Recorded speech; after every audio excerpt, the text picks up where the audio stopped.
Welcome to NBA Top Shot Weekly. I am Alex Kennedy. He is Oliver Maroney, and we are joined by a special guest today who is part of the basketball news family. He's a podcaster, a writer, a former NBA player who played many years in the league. Our guest is Etan Thomas. Etan, what's up, man? How you guys doing?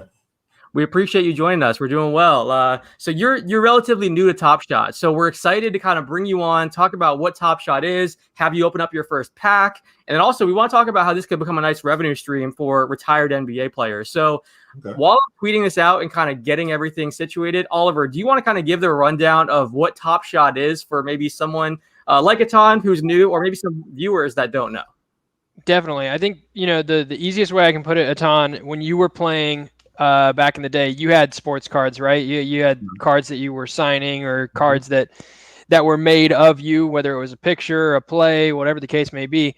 I would say it's the digital version of sports cards in the most basic understanding of it. It's a digital collectible, and the only difference between like sports cards and potentially what Top Shot is they capture specific plays and moments. So if you had like a massive dunk over someone, or if you had a big block in a game, you would hope that one day you would end up and have a Top Shot moment made of that. So that the difference is essentially that you can have digitally what you used to have physically. And, for everybody under 30, these days, there's probably a lot of people who don't own homes. There's probably a lot of people who don't own cars. The most valuable piece, most valuable item they have in their possession is probably their phone.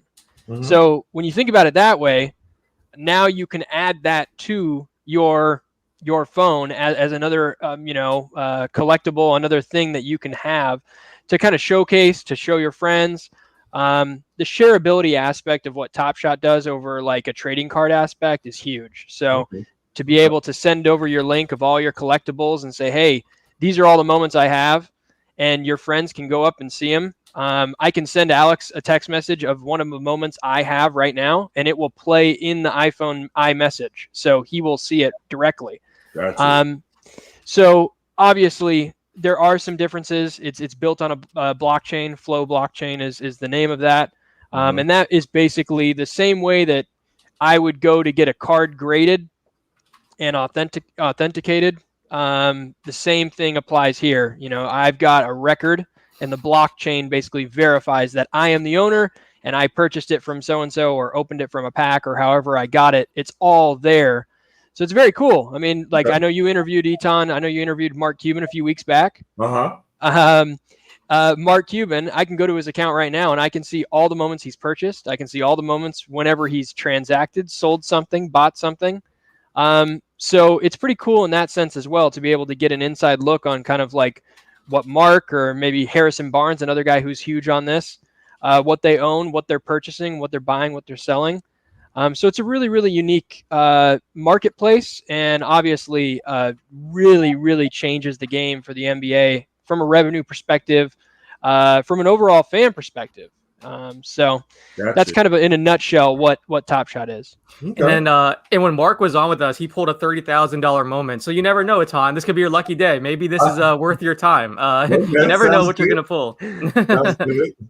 So I want to talk about this before we get into opening packs. And by the way, we have 2 packs to give away today. We have one through our basketballnews.com giveaway, which everyone can enter at basketballnews.com/topshot. And then we have one to give away to someone in the chat here who puts their username in when we ask for it. But Etan, I know recently you guys at retired players, were able to kind of make some money off having their likeness in NBA 2K. And I think eventually Top Shot could become a really nice revenue stream for retired players. I guess, can you kind of speak to that and how that process works of retired players kind of getting those revenue checks? I think it's great. It's just something that just happened maybe like a year or two ago. And, my son plays 2K, and I think it's kind of cool that they have, some of the older teams. So they have the Wizards team that I'm on there. So I get a license check from it. But also, and so in addition to it just being cool that him and his friends could play with me, you know what I mean? Then also getting a license check, I think is cool. But I also think it's great because it introduces the younger generation to some of the legends that maybe they don't know about, but they know them from the game. So they know how they play. They know their attributes. My son is light me up with Iceman, you know what I mean? George Gervin and everything like that. So I think it's kind of cool. But then for guys to be able to have another revenue stream, I think that's great. So I think it's great that 2K did that. I think that it was great that they added that function to it because it definitely comes in handy for a lot of guys. I'm curious too, Etan. I feel like you've made an amazing transition, from your playing days to your post-playing. Now you're constantly showing up on panels. You're a great writer. You write for not only basketballnews.com, but also you've written for, ESPN, The Guardian, all these different places. You have a podcast, a show where you've had guests like Mark Cuban, Kareem Abdul-Jabbar, Adam Silver, Chris Webber. I mean, the list goes on and on. What advice would you give to players who are trying to have that successful retirement? And why do you think you've been able to transition so smoothly? Well, it's interesting because this was always like an interest of mine. I was writing and stuff like that back when I was in high school, so it's something I always did. So my advice to players would be start, thinking about what you want to do while you're playing. And that's when you can make a lot of connections. I mean, even my connection I made with you when you was at Hoops Hype was because I played, and that was a connection that I made. So that would really be my advice. Start making that connections, those connections in whatever area you want to do, whatever passion that you have while you're actually playing. Absolutely. I feel like Oliver here. Do you have any questions? Yeah, or do you want to just jump right in? Okay, go ahead. If a revenue stream like Top Shot was around when you were playing, how do you see yourself potentially using it or leveraging it? And I'm sure you've seen some of the players like Terrence Ross and Cole Anthony and Harrison Barnes and Tyrese Halliburton, and these guys mention Top Shot in some way, shape, or form. What do you think about it, and kind of what intrigues you about what Top Shot brings to the table for players? Well, first of all, I mean, just the way that you just described it in a digital form of relating it to how trading cards were. You remember when I don't know if it's quite as popular anymore, but it was for decades to have trading cards of somebody. And you would get trading cards in the mail. You'd ask to sign them. People would pay a lot of money for cards. They would ask. If you have a card when you were, a rookie in this place or something like that, or this image of you dunking on this person, they saw a card. And so it was a really big thing. So what Top Shot does is take it to a whole nother level, especially because technology has advanced since then. And, being able to do all that digitally, it just takes it, capturing a moment, things of that nature, what you just said. I think that's amazing. So although it was cool to have the cards, the actual physical cards back in the day, this just takes it to a whole nother level. So I think it's great. Curious, you got a moment in your career that you want made into a Top Shot. What is it and why?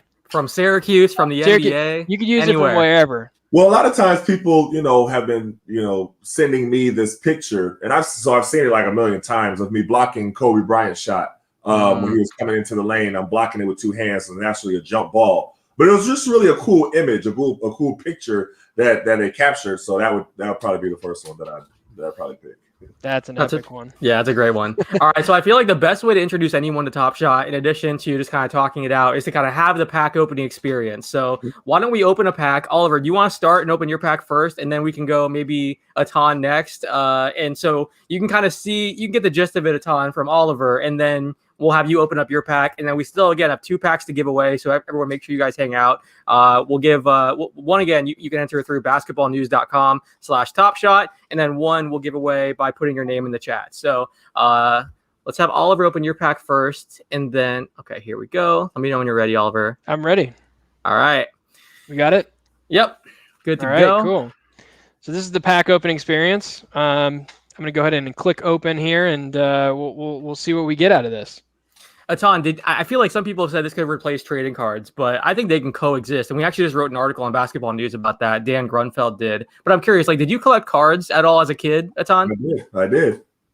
So this is kind of like that same, opening a pack moment where you're all excited and hoping you get some autograph or some rookie card or something like that. Because, you can get some really rare stuff in these packs. Like I mentioned Mark Cuban, he got like a Tim Duncan throwback card throwback moment that was, I think, one of 300, and it was a very low serial number. So you can get a LeBron dunk that's worth, some of these have sold for like $200,000. So cool. You never know. All right. Well, let's pop this open and see what we get. Cleveland Cavaliers dunk. I'm going to guess JaVale. Okay. Yep. JaVale McGee. Ooh. Etan loves JaVale, by the way. I'm a big fan of JaVale. his moments on Top Shot are incredible. Coast to coast. Look at the between the legs. I mean, that's Dr. J-esque. I swear. That's good. That's a good one. It's sick. I like that moment a lot. That's Etan's guy. Yeah. He was very adamant that the Lakers should not have gotten rid of JaVale and Dwight this past offseason. And sure enough, halfway through the season, they're missing shot blocking, and you were right. So I got to give you credit there. You called that. Thank you. Cool. James Wiseman. James Wiseman. Okay. Nice. So again, just kind of like with trading cards, rookies tend to be worth more. And, the hope is that obviously, Wiseman becomes some superstar, then you have his rookie moment. So same kind of idea. What do you think of James Wiseman, Etan? Oh, I like him. I mean, I interviewed Penny for my podcast, and so he talked about James Wiseman a lot, and how he, how he sees that he can develop, and what nice of a kid he is, and how he's hungry and always wants to learn more. He said he was the type of kid who, after practice, he's coming to coach and say, "Okay, what can I do to get better?" And Penny was just talking about him in glowing terms. So it's great to see how he is maturing and playing better and things of that nature. So I think sky's the limit for him. I've been so impressed with your podcast, by the way. For everyone that, hasn't checked it out, it's called The Rematch. And like I said, you get so many great guests, but then the conversations that you have are just phenomenal. And you can tell the people are just so comfortable. And they say things that, they don't typically say on TV or other interviews just because you have their, previous relationship with them. And you do such a good job as an interviewer. So props to you for that. Everyone check out The Rematch because it's really good. It's on YouTube. It's on Apple, Spotify, anywhere you listen to podcasts, you can find it. It's a fantastic show. So I had to give you props there. No, I appreciate that, Alex. Absolutely. Quick question on rookies too, Etan. What are the rookie of the year conversation is pretty hot right now because obviously LaMelo got hurt. You have Anthony Edwards and Tyrese Halliburton as kind of the 1-2 or what most people would assume.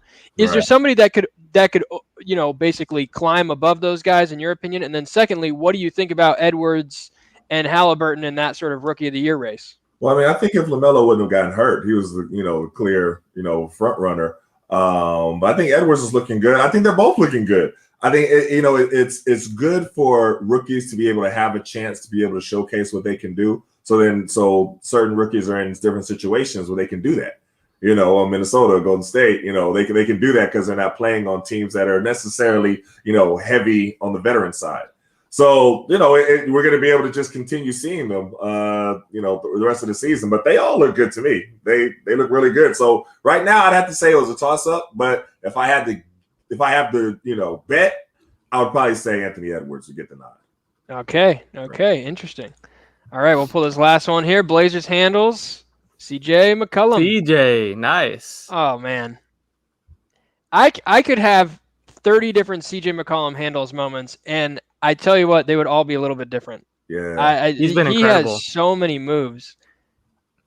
By the way, someone in the chat, Vito TK1 just said, "Who's the sleeper that can steal Rookie of the Year?"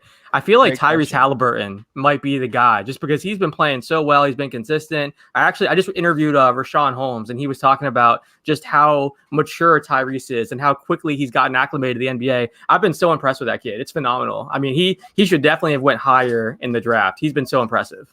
What do you think of him, Etan? No, I like him. I think he's absolutely right. He is a sleeper. And, sometimes when draft position and you see where people are drafted, it's not really a high indicator of how good they're going to be. So a lot of times it's the right system, the right place, the right coach and everything like that. And somebody drafted a lot lower can have more of an opportunity or just flourish a lot better than somebody drafted a lot higher. But I think he's going to be great in the league. But, yeah, I think that's a good point. He definitely could be a sleeper. That's one of those things go ahead. Yeah, I was gonna say so many players obsess over draft position, but really it's not until years later a lot of them realize oh man, situation was so much more important. It's better to go 10 spots lower and get a great coach, great development system, immediate playing time. So I'm glad you said that. I totally agree. Definitely. The guy that I keep thinking of, Cole Anthony just returned obviously from injury. Mm-hmm. If he had been healthy all season, I think he's firmly in that rookie of the year conversation. I tweeted it yesterday, but there's a couple guys. Etan, what do you think about Patrick Williams? That's another one that people have talked about a lot. Emmanuel Quickly for the Knicks. He's been very good. He's been playing really well. That's a good point about Cole though, because he was looking great before he got injured, and he had a lot of freedom to be able to just keep growing. Quickly's been playing great. It's great just to see the Knicks have some success. Honestly, to be honest with you, I'm just glad that they're just playing well, and they have a great system right now, and the way they're rolling. So it's great just to speak about the Knicks in any kind of positive way. So. Oliver, I have to ask you, how many Cole Anthony moments do you have now? Because I know you're like real high on Cole, so you've like bought very high. How many? I think I've only got 9 or 10 right now, but only 9 or 10. So I will put the asterisk next to when I said that. That's how. But he did come back yesterday and look really good. Like, no, he does look really good. 7 assists, 13. I just like it. Points. You're putting your money where your mouth is. I like it. Absolutely. All in on Cole Anthony. I love him as a player. I just, as Etan says earlier, rookies need that opportunity to improve, and they need the freedom to be able to do what they're used to doing. Mm-hmm. And if coaches like confine them to one thing or a couple of things, or they throw them off the bench and they're used to starting there, and most of these kids, they're balling at AAU, balling in college, balling in high school, wherever they're playing, they are the best player on their respective teams. And then they get to the NBA, and you just see some of these players go south. And a lot of times it's not necessarily on the players. Sometimes I feel like some of the organizations and some of the coaching staffs don't give them that runway to really make those mistakes, to really learn and mature over time. So I like when, like a Wiseman, for instance, some people could say that he doesn't need as many minutes as he's been playing. I would argue that it's the opposite, and we should see him play more, because right now we know where Golden State stands, and next season, obviously, we'll see a lot more of that. I have a theory, too, that big men take longer to develop. Like, I talked about this with a lot of big men. Like, I remember I talked about with Tyson Chandler. Rudy Gobert was on last week. We talked about it. Like, and he said, when he came into the league, he played against Derek Favors and Enes Kanter and guys that were just, like, much stronger than him. Because I think when you enter the NBA, when you're 19 years old and you're going against, these centers that are 25, 26, 27, they're much stronger. They have all these counter moves and great footwork and all that stuff. Like, a point guard, I think, can step in right away and be impactful right away. Do you agree that it takes longer sometimes for a center to kind of get there physically and get there strength-wise, Etan? I think it depends on the center. Tyson Chandler, when he came in, he was really skinny. And also he was coming out of high school. Rudy, too. Rudy was super skinny, too. I remember seeing the workout with him and Kwame Brown when they worked out with the Wizards, and Eddie Curry as well. And Tyson was he was not strong at all. You know what I mean? Like so he, from a physical standpoint, I'm sure it took him a little while to get used to playing against guys that are grown men. I mean, what you heard, I remember hearing Kareem talk about, after he stayed in college for 4 years. I remember him talking about the transition from being from college to the pros, and it was a big transition for him. And he's talking about playing against grown men who have grown man strength and grown man, movement and everything like that. So I think that's a good point. Yeah, we got a great question. Not all centers. Oh yeah, what was it? Go ahead. Yeah, great question in the chat for Etan here. What player coming into the draft and played in the NCAA tournament impressed Etan the most? So the same draft class as you, I think, is what he's trying to ask here. But I think it's a great question. Oh, back when? Oh, so you're saying like who impressed Etan most? Like when you played against them in college? Yep. Oh, okay. Oh well, shoot. Oof. Okay, let me think. Well, I knew Rip was going to be nice, and I saw him a lot playing against him in UConn. He was just going to be a special player. He came out the year before I did, but playing against him, you just knew he was going to be special. And he was somebody who was not strong at all. You know what I mean? But the way that he moved, he patterned himself after Reggie Miller, so he's just had that constant movement all the time. But he was all mid range, and you just knew some guys. You just know, their games are going to translate very well in the league. So I would say probably him. And if the question was about guys in this year's class, I'm going to give the obvious answer and steal it. I think Jalen Suggs impressed me so much. Not only just with his, the shot was amazing and everything like that, but defensively, he's so impressive, and just his basketball IQ and stuff like that. So just in case that's what they're talking about, I'm going to give that side of the answer too. But Etan, do you want to open up your pack now? I know you're going to do it on your phone and kind of show us what you're getting. Sure. Let's go ahead and do that. All right. Let's see what we got here. First pack opening, guys. We're making history here with Etan. I love it. All right, so it says open your pack. Perfect. Yep. I'm gonna go full screen on you so we can see First one. Let's see what we got here. So then click it. Just tap it. Yep. There we go. Nice. All right, what we got? Oh, is it a Chicago Bull? Who is that? It is.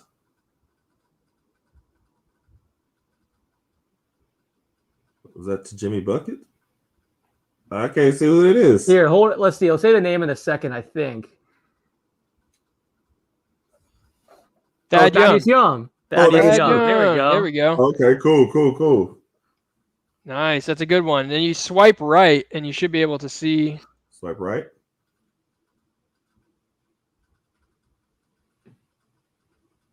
Actually, maybe you just tap, and it will go to the next one. Oh, yeah. It went to the same one again, though. Here, try tapping again. Okay. Or Maybe there's an exit button at the top right-hand corner there. Oh, there we go. Yeah, X out of it.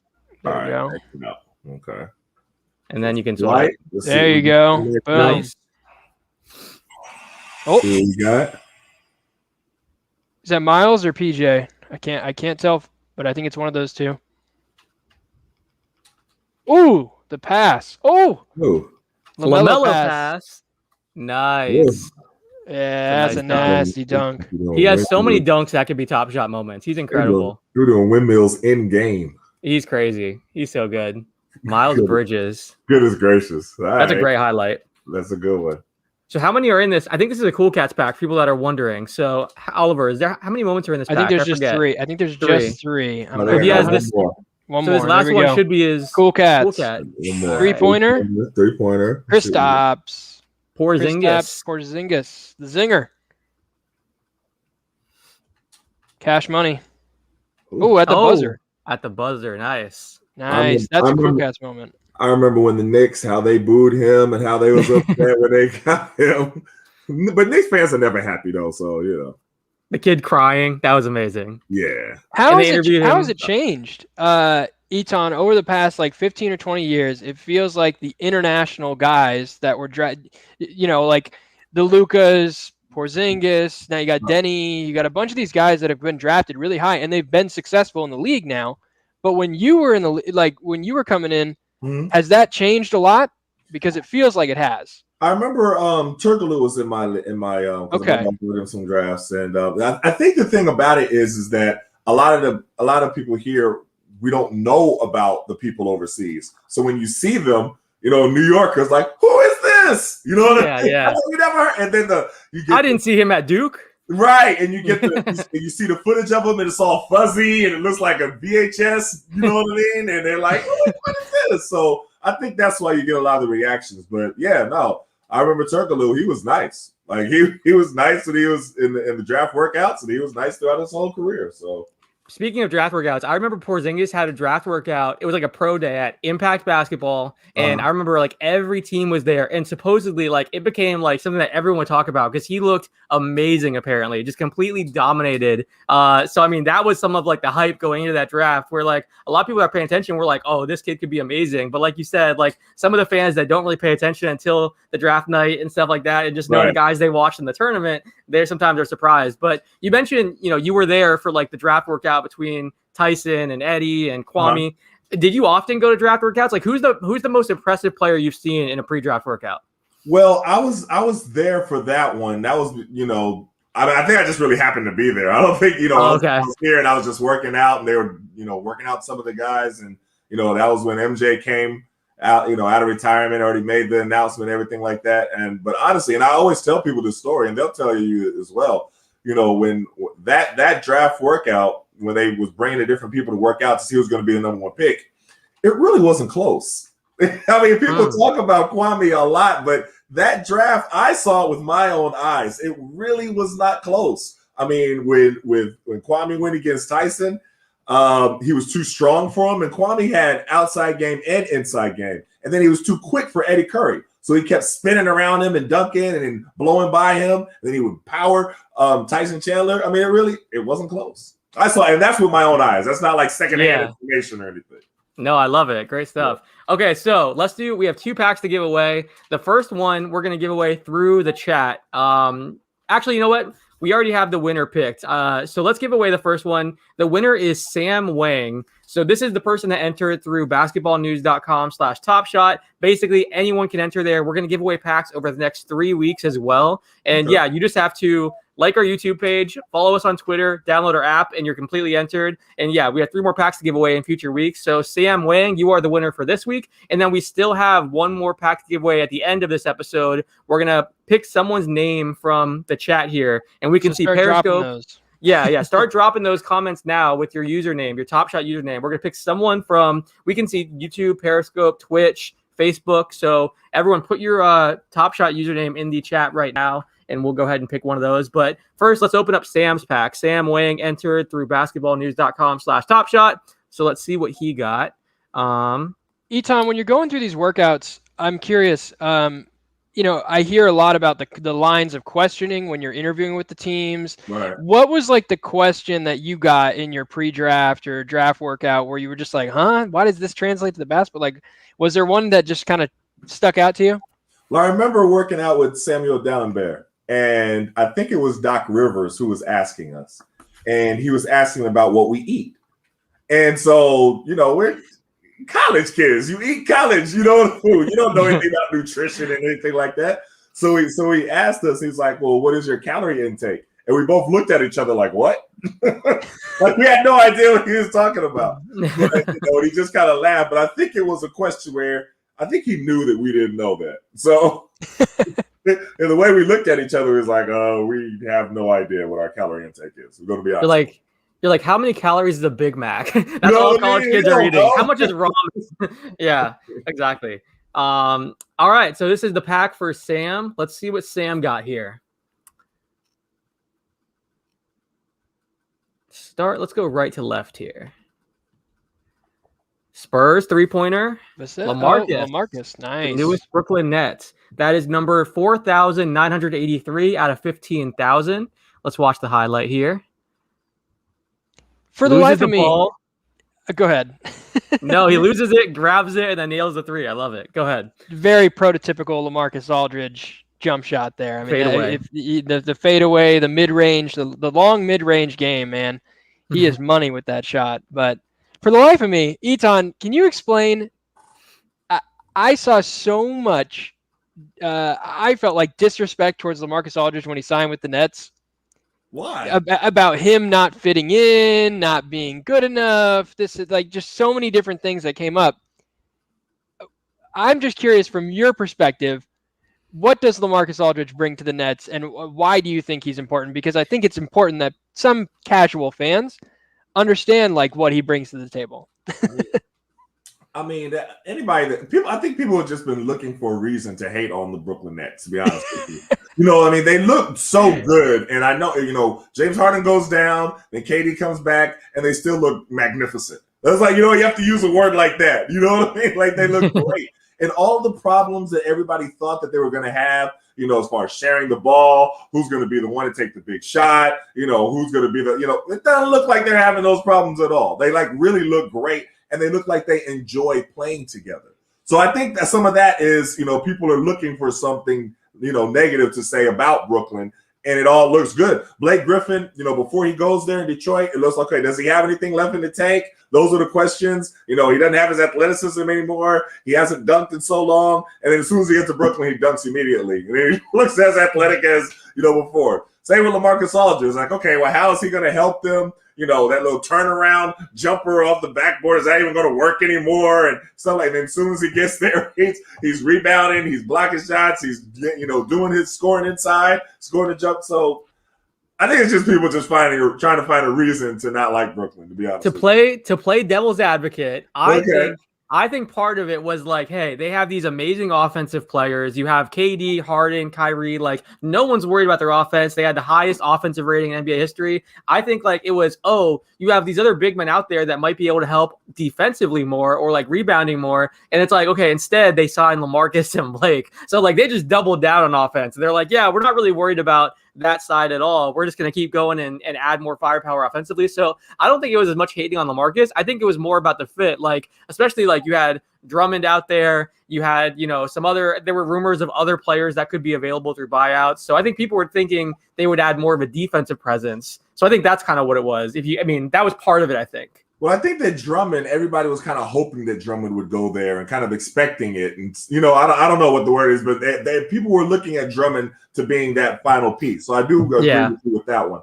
But also, I got to say also, I do see a lot of Brooklyn hate, though. No, you're right about that. You're right about that. Yeah. There's a lot. Probably a good mix of everything going on there. I think. Yeah, it's a lot. There's a lot. It culminated with the Lamarcus Aldridge signing. Yeah, absolutely. They look great, though. They have been so good. It's crazy. Handles. All right. Dame Lillard. Hey, Sam got a Dame Lillard. That's number 7,213 out of 15,000. Dame is so good. Yeah. I really want him to have some more success in the playoffs, though. I mean, he's stuck with his team. He's done everything right. You know what I mean? He's a likable guy. He works hard. He does what he's, supposed to do on the court. I just want him to have more success. You should get an extra point if you score on OG Anunoby, by the way. He's that good defensively. I love him. There you go. If you build the team around somebody, where does Lillard rank amongst that? Is he, for you, Etan? Like if you're a player in today's NBA and you're like, I want to go to the team that has the best leader, the franchise guy, how high is Lillard in that ranking for you? I mean, he definitely has to be high. I'm a big fan of Lillard, so I'm not someone who has anything negative to say about him. It was unfortunate. Even looking at the bubble season, the way they came out playing against the Lakers before he got hurt, and then injuries just kind of overtook them. But their first games, they had Laker fans nervous. I don't care what they say; they might not admit it, but they were nervous. And then injuries, unfortunately got him. But yeah, no, I'd rank him very high. And then last moment here, Jamal Murray, three-pointer. It's number 8,653 out of 15,000. Again, this is Sam Wang's pack. He entered on basketballnews.com/topshot. We're going to give away more packs over the next 3 weeks, so definitely go enter there. But yeah, Sam, not a bad pack. You got Jamal, you got Dame, and you got Lamarcus. So, not bad at all. So then I got one more pack here. I'm going to open up my pack real quick, and then we're going to give away one more pack to someone who puts their name in the chat. Oliver, are you monitoring the chat to see? Okay, perfect. So everyone, keep posting your Top Shot username in the chat, and we'll pull someone's name. When Alex is done opening these, I'll stop the entries. So just know that. You can still enter right now. All right, Darius Garland. 8,545 out of 15,000. Oh, by the way, I should mention this too. Everyone that's entering at basketballnews.com/topshot, you're getting a Series 2 Release 10 pack. So that's why it's out of 15,000. So these are packs you can't buy anymore. They're limited edition. So more reason to go to basketballnews.com/topshot. Okay. Love Garland. Yeah, Garland's so good. I've been impressed with his development. Let's see what we got here. Handles. Brad Beal. Nice. 11,874 out of 15,000. We got to ask, Etan, you play with the Wizards. You're based in DC. You have a lot of roots there. You're close with this franchise. What have you thought of Brad's development? And then what do you make of the whole situation? I know a lot of fans are hoping he demands a trade so that their team can get him. But what are your thoughts on that whole situation? I mean, I think it's just because they know that he's just a piece to the puzzle that he would work so well on so many different teams, especially teams that are really trying to get over the hump, and make a playoff run. But he's been consistent with his loyalty to the Wizards, and he said he wants to retire Wizard. Of course, those things change. But I thought the way that he's been handling everything has just been amazing, and his growth. It's tough. It's tough because the Wizards are losing and they're not doing that well. And, Westbrook is trying. You see him giving 100% every single night. It is interesting because even the criticism that Westbrook has been receiving, and when Stephen A. Smith said, it doesn't matter if he won the highest, what was it, triple-double numbers that he's ever had. He's never won a championship. And you just, you hear stuff like that, and you're like, come on now. You know what I mean? At least I am. That's how I feel when I hear that, because I see the growth in all of the guys, and they've dealt with injuries, they've dealt with COVID. Half of the team was in COVID for I don't know how long. I mean, they've had their ups and downs, but I'm a big Bradley Beal fan. He's so good. All right, last moment here. We got a D'Angelo Russell jump shot, 4,275 out of 15,000. Let's watch the highlight. I feel bad for Minnesota fans this year because they've had, first of all, so many injuries. Obviously this year, I think initially going into the season, some people thought they might be able to compete, but this is obviously a rebuilding team. It's going to take some time. They're trying to put the right pieces around, Cat, trying to get the right coach in there. So it's been a rough year for Timberwolves fans, but hopefully the future, we've been saying the future is bright for Minnesota for a while now. Like they had the whole previous core. That was a nice young core, but never know. Hopefully in the future, this team can turn things around. Definitely. All right. So I'll go done. And then we have one more pack to give away. This pack here. All right, Oliver. I've got the name. Okay, awesome. I have just drawn it. And we were just talking about someone, one of these players. So the name that we have drawn is Log. Well, it's spelled Logo Lillard, but it's Log 0 Lillard. So a guy we were just talking about earlier, Log 0 Lillard. I don't have your username that you use for Twitch, but that is the Top Shot name. There you go. That's so good. Make sure you write that down, Oliver. Yeah, exactly. I've got that right there on our comments there. So we're good. Cool. But Log 0 Lillard has won this pack. All right. By the way, Charlie, he works with us at basketballnews.com. He's a Timberwolves fan. He said, I want them to trade the whole team except Edwards. So Charlie agrees. Harsh reality there, boy. Yeah, that's very, very. But I get the frustration. All right, let's see what logo Lillard got here. Hopefully they get a Dame Lillard. That'd be pretty awesome. Let's go middle first. Lakers assist LeBron. Hey, this is the third person that's won a LeBron from our show. We gave one away to a different winner, different giveaway winner. We gave away a LeBron moment on last week's show. It was numbered out of 7,500. It was number 283, and then another LeBron. So I have yet to open a LeBron, but all of our viewers for some reason get LeBron. So I love it. It's amazing. All right, logo Lillard, not bad at all. Starting with the LeBron. Let's go next. Let's see what he gets. T-Wolves handles. Malik Beasley. Interesting. All right. Oh, this was the one on Trey Jones. Oh, yeah. We had Trey Jones. We had him on the show, and then this moment popped up. He opened this moment. Or it was actually on Trey Lyles. It wasn't on Trey. It was against the Spurs, but it wasn't on him. Okay, that's what it was. It was funny. Like, he's like, embarrassed because it's his team getting scored on here. Yeah. So this LeBron too, by the way, it's 8,144 out of 35,000, and then it's Malik Beasley's 13,488 out of 35,000. One more logo Lillard. Will you get a Dame? Oh. Cody Zeller dunk, 19,034 out of 35,000. So not bad though. Getting a LeBron when didn't have to pay for this pack. So we'll take it, right? Not bad at all. Good dunk. All right, so Great Freak? Let's see. I didn't see. Yeah, it was. Oh my goodness. Cody Zeller dunking on Giannis, the world that we live in. Who would have ever thought? Man, Cody Zeller better own 100 of these things. Yeah, seriously. His highlight of his career. I love it. He had 15 rebounds in this game and 7 assists. So shout out to Cody Zeller in the win. I love it. All right. So we will send everyone. I know there's been some questions about gifting and things like that. So gifting is back. Gifting is back. So it is. I know before it was delayed for 7 days. Is it still delayed 7 days? I believe so. So that's what I was going to say. So by the way, logo Lillard, Sam Wang, you will get your moments in 7 days. That's as soon as we can send them. And then everyone who won last week, who won the LeBron in the previous pack, you will get your moments today. So check for those. And we'll, obviously reach out over email as well. But yeah, we appreciate you joining us a ton. Thank you for chatting some hoops with us, talking about NBA Top Shot. And hold on. Oh wait, I got one question for Etan to let him out of here. All right. I gotta ask. Go for finals prediction. Who's in the finals? We gotta leave it with the finals prediction here. Yes. Well, I got Brooklyn coming out the East. Coming out the West, I would like to see. I don't know. That wasn't the question of who I would like to see, is it?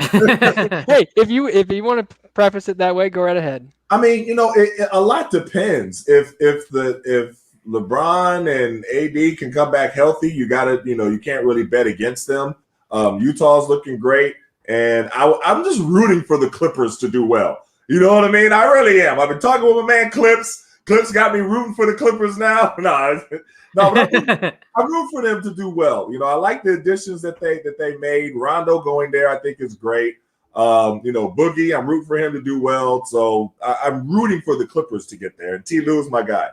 But if I have to bet, if LeBron and AD are healthy, then it's hard to bet against them. Absolutely. Well, Etan, we appreciate your time. Everyone, make sure you check out the Rematch podcast. It's brought to you by basketballnews.com. As I said, amazing guests on there. I'm always blown away. Etan, you submit the episodes, and I'm just like, wait, he got who? And look at it. It's always someone huge. So props to you for all the guests you're bringing on and the amazing conversations. Check out the Rematch and check out Etan's articles too. He dropped one today on basketballnews.com. So definitely read those as well. And Etan, thanks for your time, man. We appreciate it. No problem, man. It's been fun. Definitely. Well, everyone, make sure you guys enter our giveaway, as I mentioned, at basketballnews.com/topshot. You could be the one that wins a pack next week. And until next time, thanks for watching. We appreciate it, guys.